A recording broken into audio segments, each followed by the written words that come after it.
Okay, so question 6 gives us three different values. A value for A of -3, B is 4, and C is 10. And we're asked to evaluate four different expressions, A, B, and C. So let's start with the first one here, A. And this says something's getting squared. What's getting squared?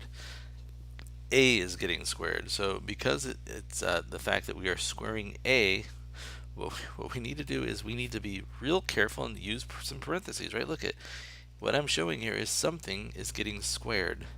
And the thing that's getting squared is this number. So I'm going to write in parentheses -3 gets squared.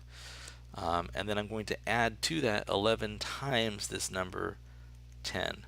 Well, when I square -3, that is -3 times -3, right? Two of those factors of -3, which produces a +9, plus 11 times 10 is 110. So my answer here is 119.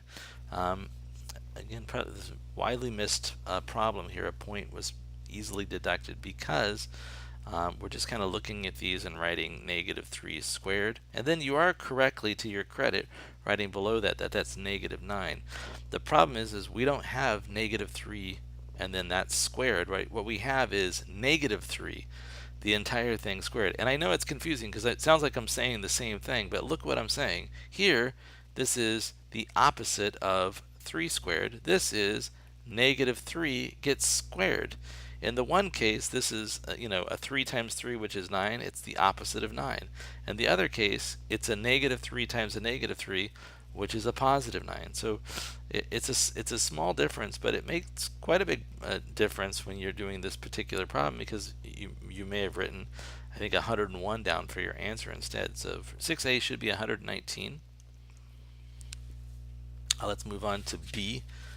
B, same thing here. There's some parentheses. Something's getting squared. What is getting squared, you ask? Well, it turns out there's a -3 and there is a minus and then 4. So B itself is +4, but I am subtracting this +4. So in my parentheses, I got a -3 and a -4. When I combine those, I have -7, and that's getting squared. +1 and then +5 times this value 10.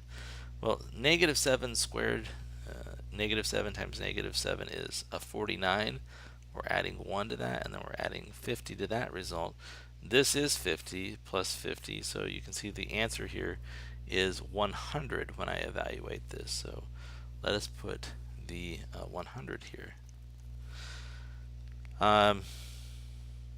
Okay, so for C, let's use some parentheses. A is a -3, and to that I'm adding the number 10. And then I've got a -4, but I'm going to be multiplying that by A, which is -3. -4 times -3, or 4 times -3, and I'm subtracting it. And then I've got plus 2 times, I think B was +4, so we'll write 2 times 4. Well, in the first case, -3 and 10 together is a 7. And then you can see when I multiply this -4 and -3, I get plus the number 12. It's a +12. And then 2 times 4 is plus the number 8. So these combine and they make 20 quite nicely.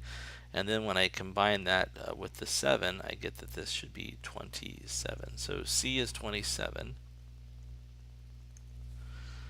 And then the final one, part D, again, 2, and then I'll use parentheses here. 4 was B was just 4 rather, and then plus a C, and then plus a 2. Down in my denominator, A was a -3, and then I had a -2. So in the numerator, I have the number 8 plus 10 plus 2. In my denominator, I have a -5. When I evaluate the entire numerator, 8 and 2 together is 10, plus another 10 is 20. So I've got 20 over -5. And 20 divided by -5 is -4. So -4. And sometimes I saw you would write -4 here, and by the time you came over here and wrote it down, you lost your negative symbol. So make sure you copy those over correctly. So 6D is -4.